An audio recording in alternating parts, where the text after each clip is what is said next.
health and well-being is something that should be right at the top of the agenda. We've spent decades as society kind of working the donkey to death, as it were, and having its sort of four legs out with all the packs loaded on top of the back of it.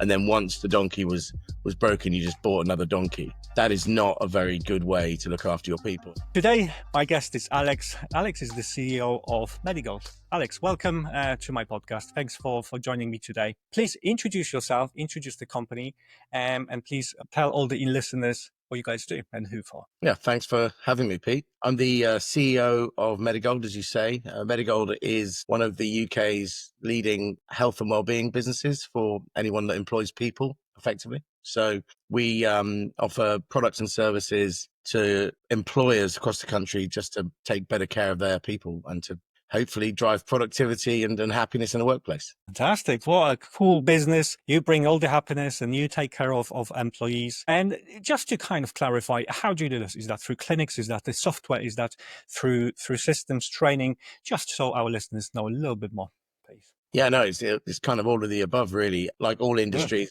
occupational health and employee well-being is growing and enhancing itself, evolving to challenge to the ever-increasing challenge of the modern world. So we do employ a lot of clinicians, so nurses, doctors, technicians. We also employ quite a number of collectors for specimens and samples throughout the UK. We employ lots of technology, lots of apps, lots of software that companies can use to gauge the health and well-being of their workforce. So it's kind of all of the above in great detail, really. Occupational health, as it used to be called, has evolved into what is now known as employee well-being. Can encompass really anything to do with keeping staff fit and healthy at work. Super cool.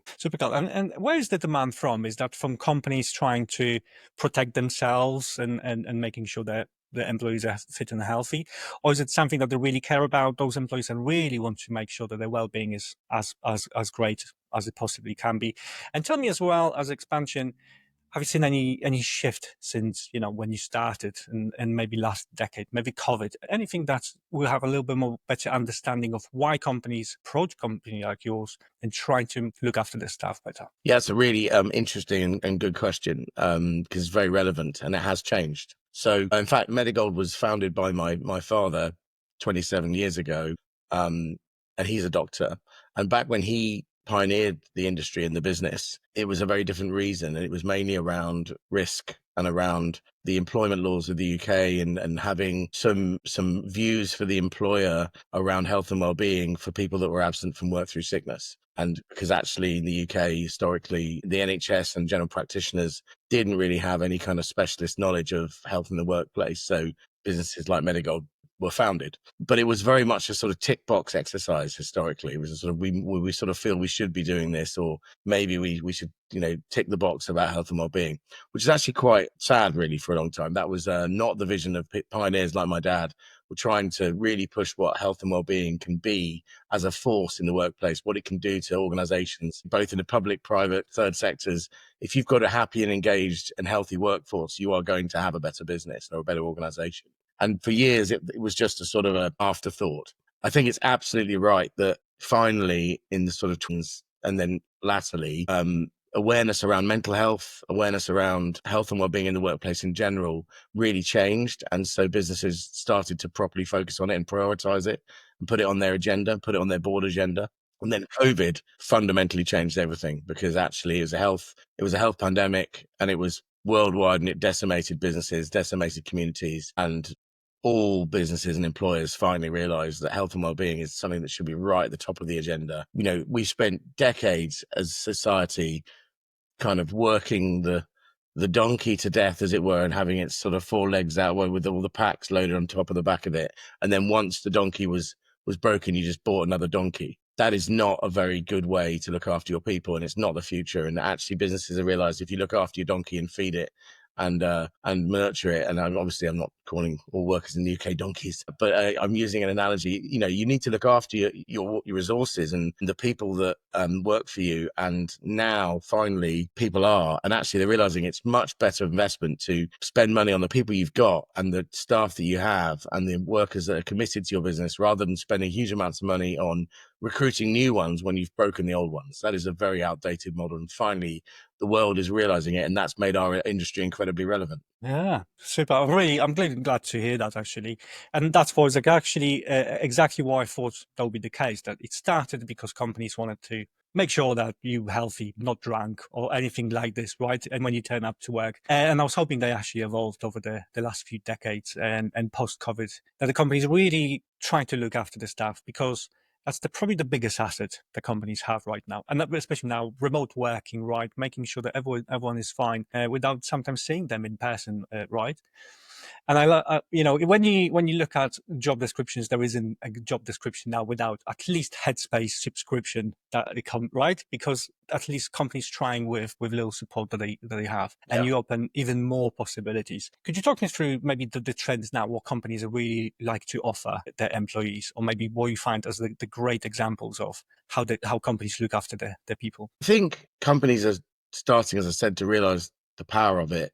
There is still a lot of reactive healthcare whereby, people become ill at work or become stressed or, damaged by what they do. And then we come in and provide, treatment over and above what you would normally get on the NHS, paid for by the company. So that could be rehabilitation, physiotherapy. It could be advice on how to come back to work with adjustments that help your health condition, enable you to come back to work sooner than maybe you would have done in other circumstances. That's all sort of reactive, and there's lots of that. There's also quite a lot of screening we do for people in manual jobs or physical jobs or jobs in challenging environments, where we will screen them for the prevalent health risks that job entails.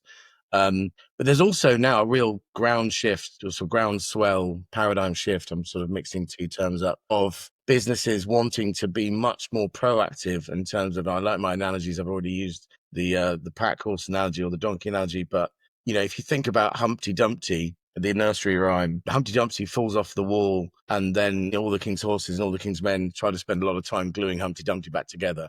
That historically is what occupational health was. We spent a lot of time putting people back together that were booted off the wall. What we're now trying to encourage businesses and employers to do is to leave Humpty Dumpty on the wall in the first place and spend money on the things that stop him falling off the wall.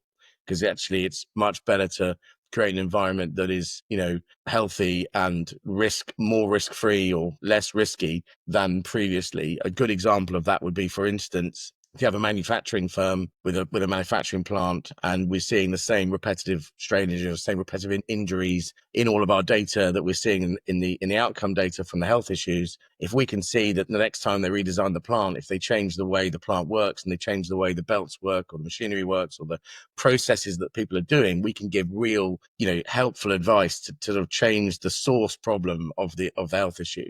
In the same way, that's a physical example, but you could talk about in an aggressive sale environment or an aggressive call center environment, if you've got certain ways of managing people, and we're seeing endless examples of stress and depression or anxiety in the workplace, which we can directly push back to the source, which is a style of management or a particular manager and how they're managing their people. We can get companies to proactively change the way they're managing people, which then obviously reduces health and well-being costs and makes the world a better place. That's kind of the sort of stuff people are looking at. And then within that, companies are looking at, in our industry, how can businesses do those things in a really efficient, tech-friendly and data-driven way. So you don't just do the healthcare, you actually provide really useful data and tech that businesses can use to enhance the experience, to make health and well-being a pleasurable thing for their employees to be engaging in, and easier to access. And then if you do that, then you're going to have success. Absolutely love this. Yeah, thank you. And it's a fantastic way how you actually allow me to visualize this, because yes, obviously manufacturing, there will be injuries that occur more often than any other one, and you can probably find a pattern why and in which spot and at what time. But now for the white collar workers in the offices, it might be the same. Maybe the last 2 weeks of the end of a quarter for sales team, and why the very first week of the new quarter, half of team is off sick or stressed. 100%.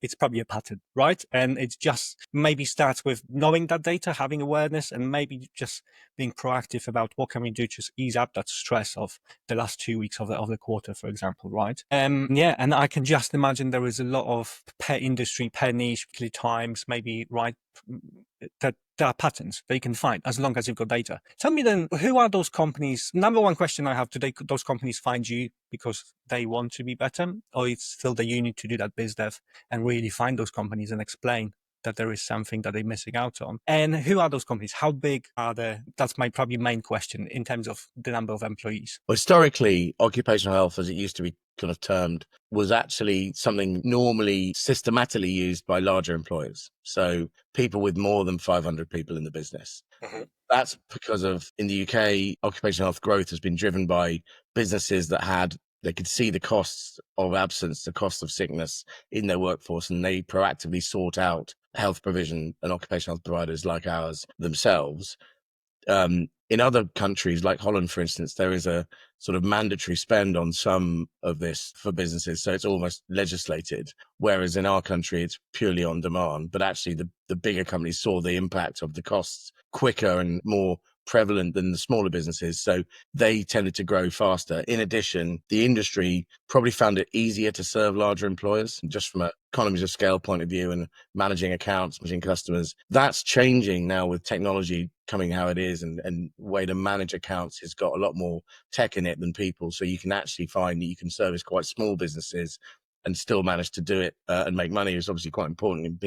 Private sector businesses need to make money at the end of the day, and it's not a charity. So, you have to have a way of doing it that's profitable, but that's now becoming easier. So Medigold, for example, I think we're one of the sort of big four providers, or big three or four providers, all of whom are a similar size, but actually we're the ones with the largest amount of smaller businesses in our books. So we tend to not focus on the really, really large customers. So some of our competitors have 5, 6, 7 million pound annualized contract values for huge employers, like, for instance, the largest supermarkets or big utility firms, big employers of people, NHS departments, etc. Whereas our largest customer is actually around the £2 million a year mark. And then we have 3,500 underneath that in terms of value that we look after, totaling roughly 4.5 million working people. So around about 10 to 14% of the UK's working population, depending on how you define it. But a lot of them are smaller businesses. So the beauty of occupational health, to sort of finally answer your question, is anyone that employs people needs it. It's really just been about awareness. Prior to COVID, it was just the larger companies that were more aware, and probably 80% of the businesses over sort of 500 people would have had some provision or other, maybe even 90%. Whereas only maybe 20 or 30% of the smaller businesses would have had provision. I'd say that number is rapidly increasing as we go towards 2030.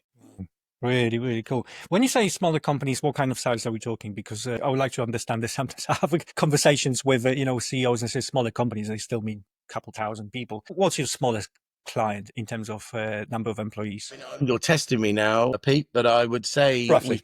we've got a product called Medigold Protect, which is a slightly different way of cutting it, but that is an annualized fee for a kind of all you can eat, anything goes sort of service for small businesses. So they don't pay, because it gets quite expensive for small businesses to pay one-off for certain things, because they find it's quite a large cost they've not been used to. But if they build into their annualized cost as sort of almost like an insurance premium style service with Medigold Protect, that works well for them. And we've seen a huge growth in that product. Businesses, I think the smallest one in Protect's got like 5 people in it. So they would pay, an annualized subscription of something like, 350 quid a year, and it would cover them for their entire year's premium for Protect. And that product goes up to about 250 people, businesses. So they'll choose that model often. And then over that, you're into more bespoke contractual relationships. And the largest customer we've got has got, I think, 140,000 people. Wow. It's quite a big spectrum of staff. Awesome. I'm glad that you didn't, that you do have an offer for smaller companies, because they still feel like a company of 22 people. They're the lifeblood of the... Yeah, the CEO, the owner knows name and surname and the name of the wife of every single person that works with them, right? That's that time when they really care about them, and they want to give care, but they either don't have time, probably too small to have an officer looking after those people just for well-being, and they can just completely outsource it to specialists. Absolutely love this. Now, talk me through how you find your new business. It's hundreds, if not thousands, of those companies, right? From you telling me, and are they coming to you? Are you have some marketing activities that really overperform any other activities? Is it networking? Is it referrals? What's been working over the last since COVID? Let's say, because the COVID changed everything in terms of business. So historically, Medigold, to be honest with you, this is not an arrogant statement. It's just the truth. We haven't often had to really throw the kitchen sink at sales because we tend to have a pretty good reputation for doing a decent job. And we often used to get business from either people that used to work with us in other companies and have moved to a new company and then take us with them, or word of mouth. We obviously do have marketing and sales functions. We reply to formal tenders. We follow all the normal traditional routes for sales.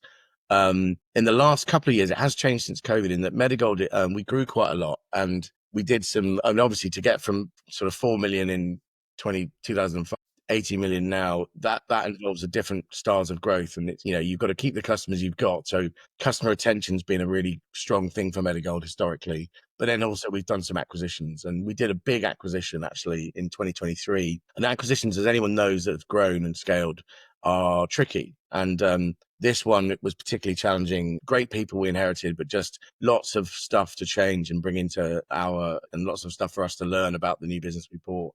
And there was some indigestion, and that did cause, for the first time in our history, some of our hitherto pretty blemish-free delivery models to be challenged. And we had some pretty upset customers in 2023, early 2024. And actually the industry did, because one of the side effects of suddenly health and well-being being a very popular topic, and actually people realizing it can be a real value, is demand's massively increased. And it's an industry that's struggling to cope right now with the demand of it. And practitioners and clinicians trained to do it are short on supply. So we had to come up with some really innovative tech solutions to fix those issues last year, which we've now done. And it's actually been really pleasing, because whilst we did have some customers who've been with us for a long time sort of saying, this isn't like Medigold, what's going on? Your waiting times aren't very good, and you're not responding to us quick enough. And, all you can do is apologize to those people and take it on the chin. But actually you learn with business that you're never finished, you're never the perfect, you're never the final article. And actually I learned some phenomenally good lessons as a leader in the last 2 years about, what challenges can come along just when you think everything's cracked and you've cracked it. And so we've transformed the business again, and now fully nailing it and giving a great service to our customers once more. But we've been on that journey, and and so therefore we didn't probably go hell for leather in sales last year, because we were trying to keep up with the business we actually already had. But this year, now we're fully fixed and got lots of resource and lots of great tech that's driving the efficiencies and the way the business is now operating. We're ready to go after some pretty big contracts again and go for it. Glad to hear that. Yeah, our acquisition is never easy, and I'm glad you now passed this. The the storm is gone, and now you're ready. You feel stronger, right? From what I can hear, you can even feel stronger. You've resolved all the issues, and you actually, from what I can hear, leveled up exactly your delivery, right? You find some systems that deal with those biggest concerns of them. The speed of maybe the first contact and touch point and organization. Love it. Fantastic. Okay. So now you're ready to really go after the bigger clients, more clients, right? Is there anything that you've been thinking about, or that's what we definitely need to try, this outreach, maybe content, maybe anything that's already on your radar? We're doing lots of really good stuff technologically with how clinicians interact with the employees of the customers. I think that's going to be a real differentiator for us. So the tech we're using for the customers to experience service, and also our clinicians are using to get the products out to the customers, is really high tech and good and working. And we're using AI really well. And we've pioneered the industry on that. We did things with AI before anybody else. Medigold's always been a bit of a risk-taking business. We like to try and pioneer things and set the benchmark for what the industry should be doing technologically. And, we'll take that risk because we think it's our responsibility to make sure that it's done right, and we have done it right. So that's exciting. I think with the tech and the scalability does come our ability to service some larger businesses maybe that we haven't looked at before. So we're going to go for a few of those tenders this year that we haven't previously sort of done, because it's not been in our wheelhouse, but it is now. We're also, doubling down and doing the exact opposite to that, which is we're also going to hugely market ourselves to the SME market, because I think as you just touched on earlier, it's been a market that's been underserved and ignored a bit by our industry, and we were the first people to launch a product for it. And we're going to really turbocharge the advertising and the marketing on that. We're going to look at local radio marketing. We're going to look at national radio marketing. The SMEs, plumbing firms with 10 people in them, they'll be listening to TalkSport. We'll be advertising there and trying to really get some proper mainstream acknowledgement of what this service can do for their staff and the money it can save them in the long run. If you're a plumber with 10 people working for you and you have 2 off sick, that will cripple your business. If we can get those people back doing their job 4 or 5 weeks quicker, it's transformational. So a lot of that. And just generally, the other big focus for me this year, and we talk about scaling up and growing, you can't scale up and grow if you lose business you've already got. So as I've just said, we went through a very challenging period. I'm very grateful for the businesses that have known me for a long time and have stuck with us, because we're now fully back working on all cylinders, as I said. But actually, we don't rest on our laurels. We have to continue to do that. And we need to show those businesses that show the loyalty that they're not just getting a decent service, they're getting a best-in-class service. I want when the procurement manager walks into the HR director's office and says, I can save you 5% on our occupational health spend by moving to these people, I want them saying, we're not moving from Medigold because look at the service we get, look at the tech they use, look at the people that we have working for us, look how they look after our data, look how they look after our people. We're not going anywhere. So if there's any focus for me in the next year around growth, it's that first and foremost. Keep the staff you've got, because then if you do that, you're going to get great experience, customer experience. You're going to get great scores. You're going to get great reviews. You're going to get great word of mouth. And then, you'll grow by accident, even if not on purpose. Yeah. Yeah. Alex, I'll tell you my observation, right? I can literally feel that you focused on your clients. You've never actually mentioned anything about you. You said we had some problems because we wanted better for our clients, right? I can see why your clients stay with you, why it is your number one priority. I can literally feel it, even if we just connected through a wire, right? And I can see why you're successful, why you grew without social media marketing, for example, campaign, because I can see you haven't been advertising, for example, recently. £80 million a year company from 4 in the matter of a few years, right? So you're doing a fantastic job. Now, if I wanted to say that I love the fact that you're going to focus on those smaller companies, because there is a massive shift in those people. They still feel like a family. They want to have those products. A lot of big players, actually, they don't think it's worth enough to start those conversations. Too little of a ticket, right? But you do have an offer. If someone listens now about what you guys do and how important it is to look after the staff, would like to find out more, Alex, where could they find you and some more information and maybe talk to one of you guys? Oh, thanks, Pete. So look, very simple. Medigold-health.com. We'd love to speak to them. You can find me on LinkedIn. I'm sure my LinkedIn profile will appear somewhere on the screen. I love one of my jobs as CEO, and actually having just been through a period of growth and change and lots of operational stuff. My skill set really is talking to new people and meeting people and talking to customers and talking to my staff. So please reach out to me personally. I'd love to talk to you about what you want to do for your people. Anybody that prioritizes the health and well-being of their people as like a number one thing is good in my book. And I'm always happy to speak to those people. Fantastic. Listen, Alex, thank you very much for joining me today, sharing about your company and about how important it is to look after your staff, the number one asset that companies have. And you're just proving that the ones that actually look after them in the proper way are even more successful. Fantastic. Well done on the growth that you had. It's essentially, from our understanding of business, it's mostly organic, people finding about you looking after your clients and really having fantastic retention of those clients. So listen, I'm super grateful that you've joined me today. Thank you very much. Thanks so much, Pete.